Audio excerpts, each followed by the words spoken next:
আসসালামু আলাইকুম রহমতুল্লাহি বারাকাত। আমার সামনে যে গাছটি দেখতে পাচ্ছেন এটি মেদা গাছ। এই যে পাতাগুলো দেখতে পাচ্ছেন মেদা পাতা, মূলত এটি হলো ঔষধি গুণাগুণ সম্পন্ন একটি পাতা।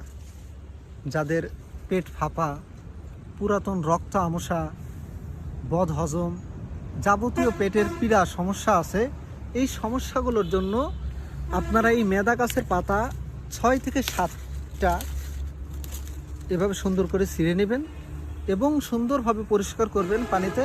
পরিষ্কার করার পরে এর থেকে যে নির্যাসটা বের হবে, বা আপনারা এই পাতাটাই পাটায় বেটে আপনারা প্রত্যেক দিন সকালে 1 চা চামচ পরিমাণ আপনারা এর মেদা গাছের পাতার নির্যাস অথবা এই বেটে আপনারা সেবন করতে পারেন।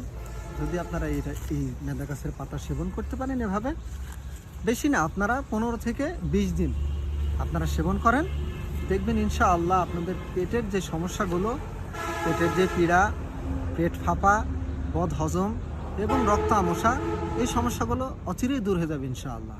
আপনারা 15 থেকে 1 মাস ব্যবহার করেন। আমাদের এইখানে এলাকাতে এর নাম মেদা গাছ। আপনাদের এলাকায় এই গাছের নাম কি? কমেন্টের মধ্যে আমাদের জানাবেন। আসসালামু আলাইকুম রহমতুল্লাহি ওয়া বারাকাতুহু।